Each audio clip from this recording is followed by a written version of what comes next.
I know, even me myself can't believe that this is even possible. So these photos are actually shot by Huawei's newest Pura80 Ultra.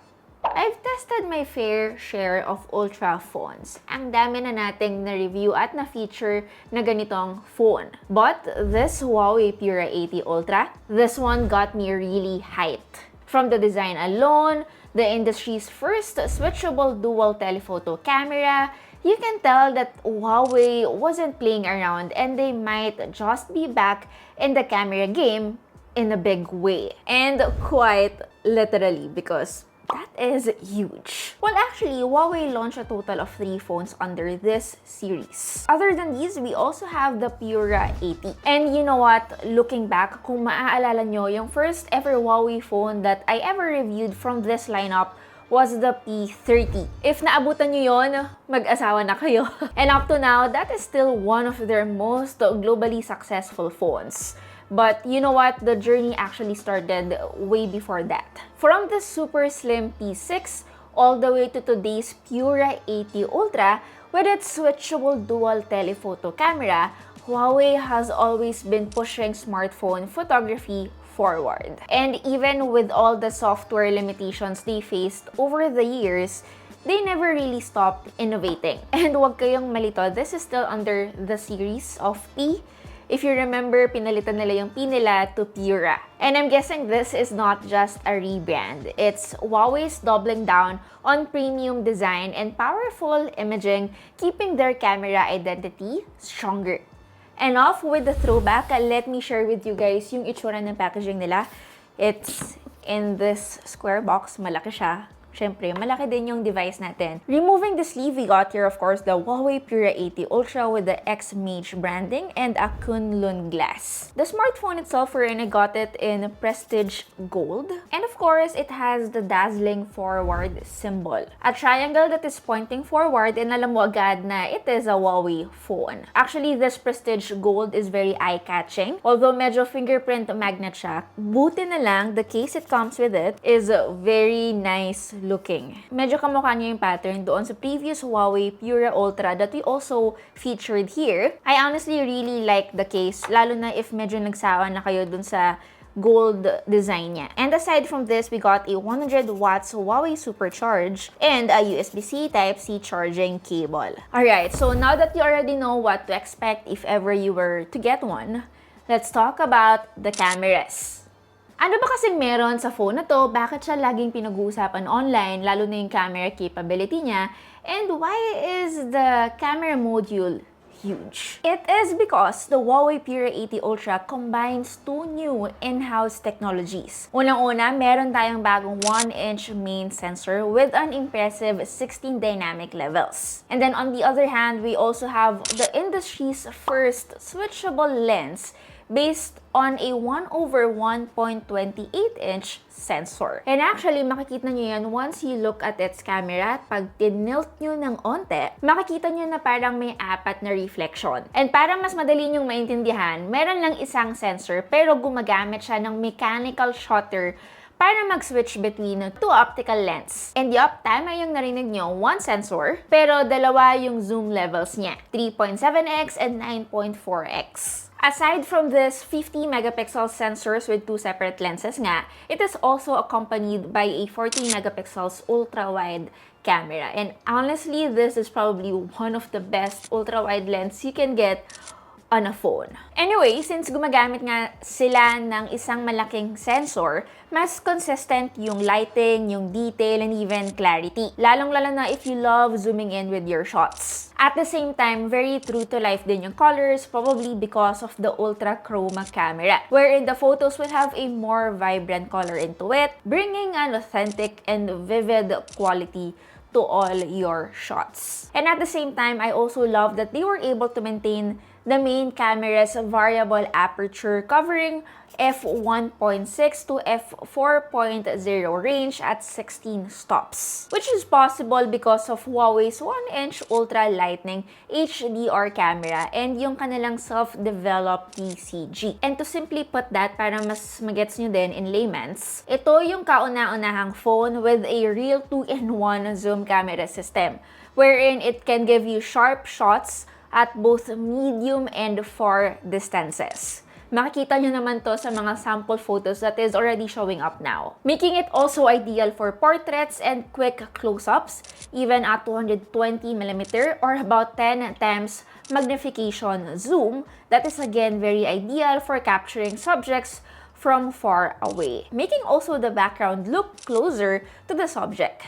And despite it not having the 8K resolution option for video taking, we all know naman na 8K is already the norm when it comes to ultra phones. Although I know it's nice to have this feature, but honestly, I don't mind as I don't shoot in 8K. The max output resolution is 4K 60fps for the ultra, and as you can see, the videos turned out really good. You can also turn on the steady shot on, but this is limited at 2.7K at 60 FPS. Anyway, for those looking for a top-tier smartphone camera performance, especially in telephoto shots and achieving true-to-life colors, I do believe this Huawei Pura80 Ultra stands out as a strong contender.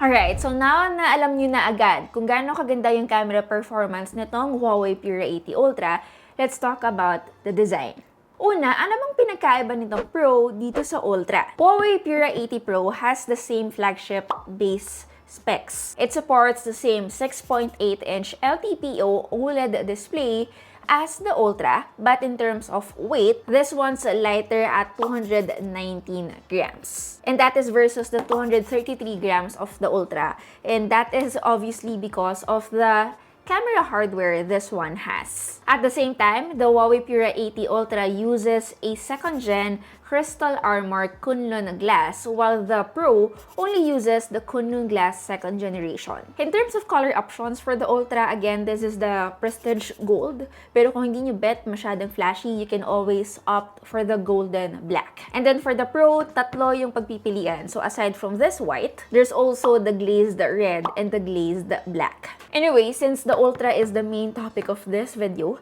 I love that it already has the second-gen Crystal Armor Kunlun glass, making it 25 times tougher and 16 times more scratch-resistant. Which is good because I rarely use a case on my phone. At the same time, present ang IP68 and IP69, and I super appreciate how great the display is. Probably because of the new Huawei X display. Siguro di ko lang nagustuhan yung pagka-curved nung display niya kasi alam niyo naman ako, doon ako sa flat display talaga mas naaapilan. Kung hindi tayo magbe-base specs on paper, subjectively speaking, ang ganda ng display niya. It's very bright under direct sunlight and nandun yung crisp and the sharpness. At the same time, the refresh rate, it dynamically change up to 120 Hz. But there is always an option sa settings wherein you can lock it to 60 Hz or even 120 Hz.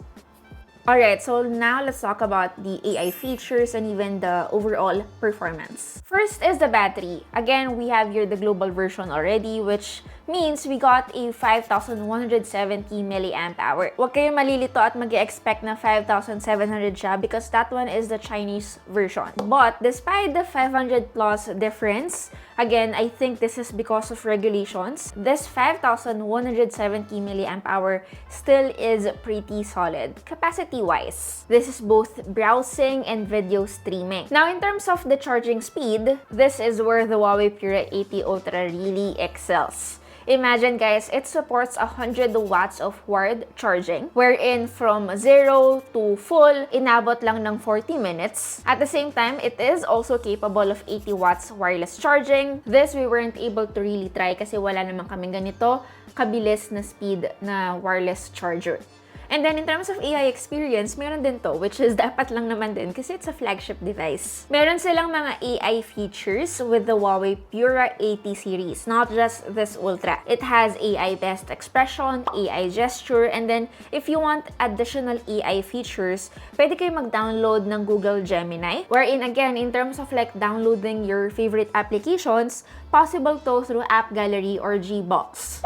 Now, the question is, are these phones for you? Lalong-lalo na itong pinag-usapan natin, which is the Pura80 Ultra. If you're someone who loves going to concerts, taking tons of photos even while traveling, lalong-lalo na capturing low-light photos, at the same time, you wanna achieve that cinematic video quality, and lastly, a zoom capability that actually performs, then yes, this Huawei Pura80 Ultra is an interesting option, lalong-lalo na in the current market among users who want a flagship with the best photography and speed. And then, of course, for the official pricing as of now, we don't know that yet since hindi pa po launch officially itong mga phones na to in the Philippines.